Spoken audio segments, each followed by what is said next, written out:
Hello everyone, कैसे हैं आप सब लोग। स्वागत है आपका एक नए वीडियो में। और आज के इस वीडियो में मैं आपके साथ डिस्कस करने वाला हूं सुप्रीम कोर्ट के उस ऐतिहासिक फैसले के बारे में जो रिसेंटली प्रोनाउंस हुआ है। और ये जो ऑनरेबल सुप्रीम कोर्ट का जजमेंट आया है, इस जजमेंट ने नए एडवोकेट्स के लिए एक बहुत बड़ा रिलीफ क्रिएट किया है। क्या है वो रिलीफ, इसी के बारे में आज के इस वीडियो में हम लोग बात करने वाले हैं। ऑनरेबल सुप्रीम कोर्ट ने इस नए रिपोर्टेबल जजमेंट में ये कहा है कि अब जो नए एडवोकेट्स का एनरोलमेंट होगा तो उसकी फीस बार काउंसिल कितना चार्ज कर सकती है, इसके बारे में ऑनरेबल कोर्ट का ये वर्डिक्ट आर्टिकल 32 में फाइल की गई एक पिटीशन में आया है।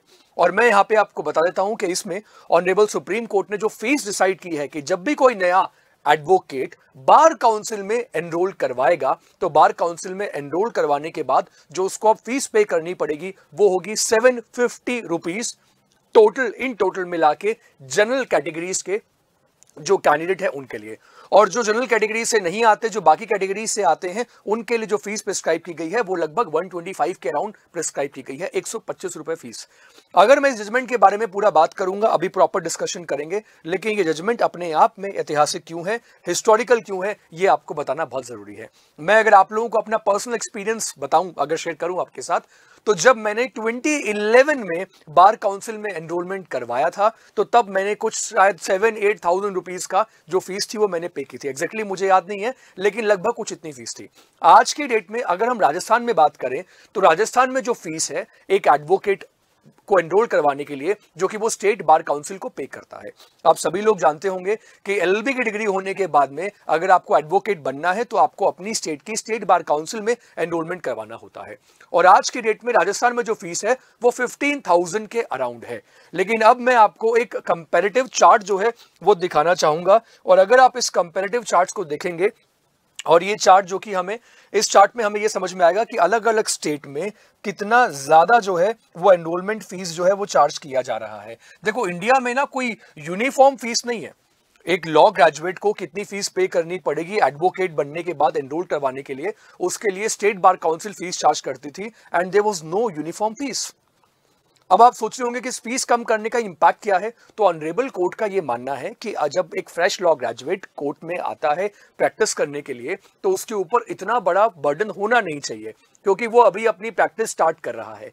और आप सभी लोग जानते हैं कि कितना स्टाइपेंड वो अर्न करता है, इनिशियली उसे कितने कम क्लाइंट्स मिलते हैं।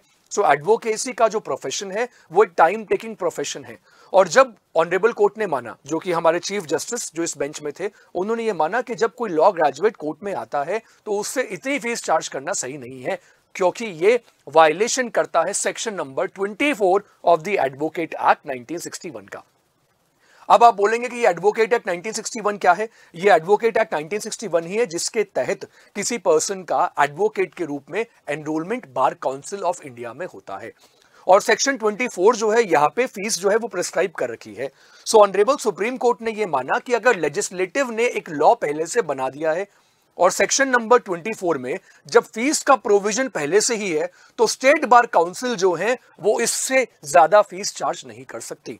अब अगर मैं यहाँ पे आपको एक कंपैरिजन दिखाऊं तो आप ये देखिएगा कि उड़ीसा में जो फीस है that is somewhere around 42,000 rupees.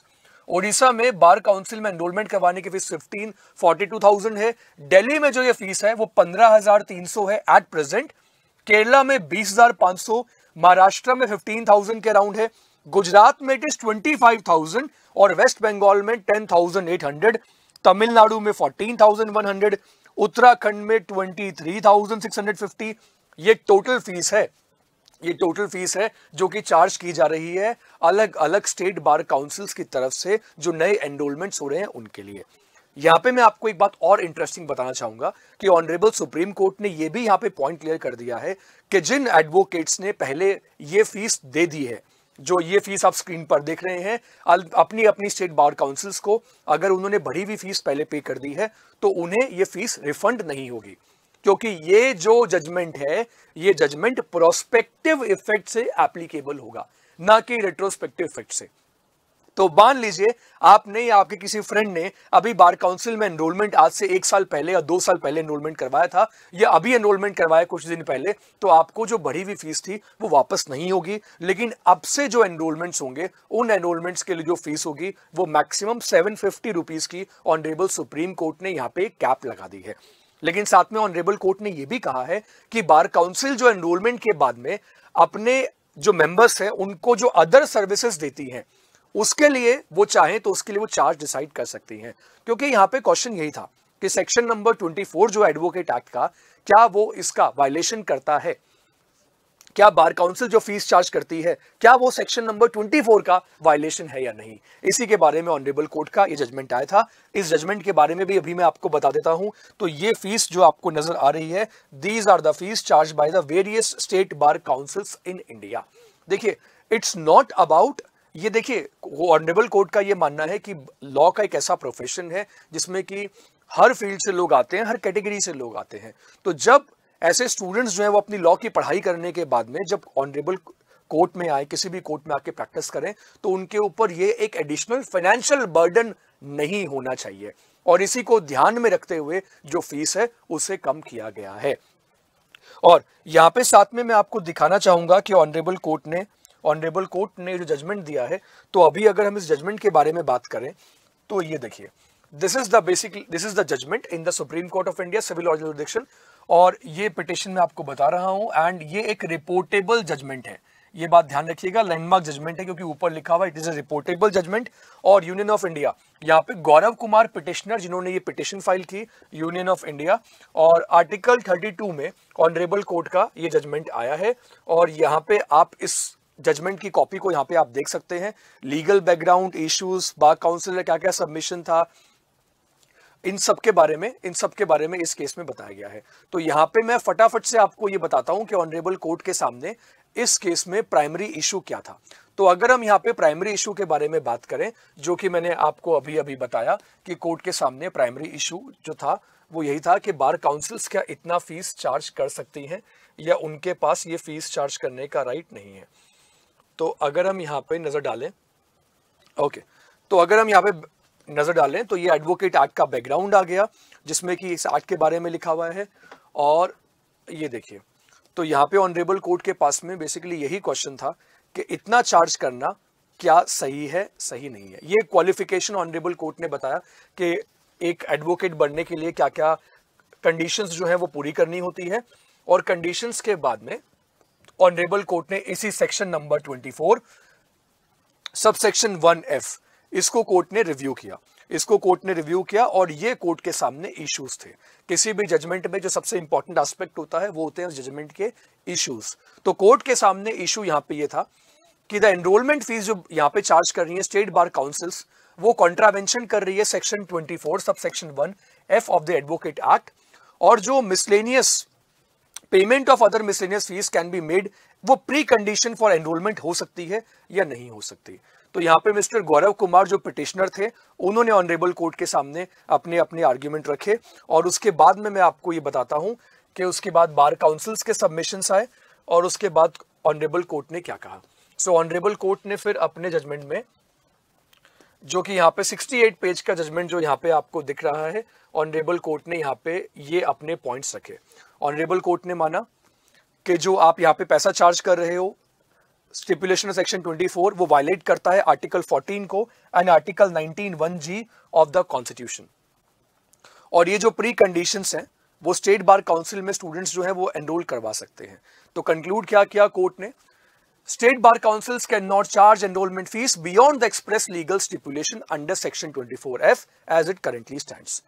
क्योंकि ऑनरेबल कोर्ट का यहाँ पे ये मानना था कि जो सेक्शन नंबर 24 है वो एक एक्ट का पार्ट है जिसको लेजिस्लेचर ने जिसके ऊपर लॉ बना दिया है। तो जो भी आप फीस चार्ज कर रहे हैं वो कहीं भी सेक्शन नंबर 24 का वायलेशन जो है वो नहीं कर सकता। तो ये जो fiscal precondition to which an advocate can be enrolled in state rules, the state bar council and the BCI can not demand payment of fees other than stipulated enrolment fees and stamp duty if any as a precondition to the enrolment.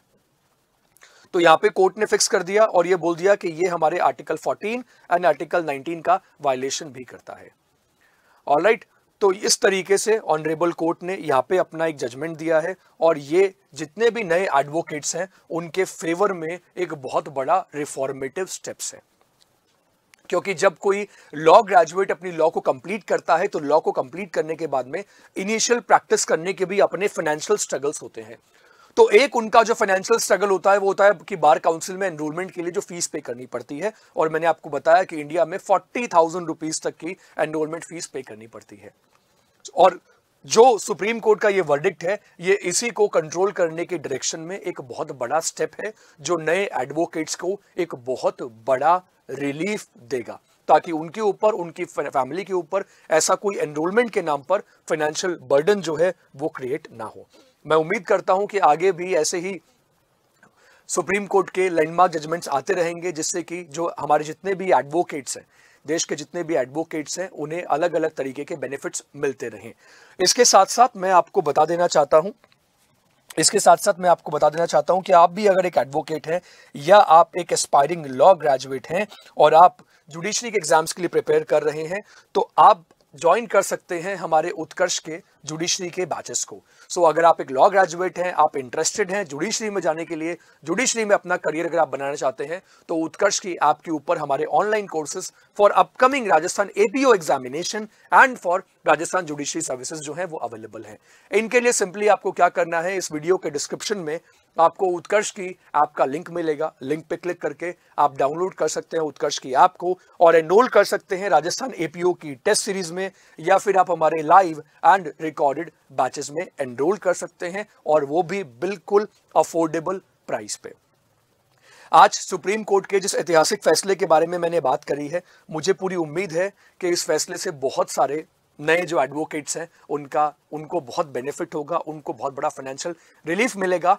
आप इस फैसले के बारे में क्या सोचते हैं, comment section में हमें जरूर बताइएगा, और ये भी बताइएगा कि आप और कौन कौन से टॉपिक्स के ऊपर हमारे वीडियो देखना चाहते हैं। हम उन टॉपिक्स के ऊपर आपके लिए वीडियो जरूर लेकर आएंगे। अगर आपको ये वीडियो पसंद आया, अगर आपको ये जजमेंट अच्छा लगा, तो हमारे वीडियो को जरूर लाइक कीजिएगा, चैनल को सब्सक्राइब कीजिएगा, अपने फ्रेंड्स के साथ भी इस वीडियो को शेयर कीजिएगा जो आने वाले दिनों में बार काउंसिल में एनरोलमेंट करवाने वाले हैं, ताकि उन्हें इस नए जजमेंट के बारे में पता हो।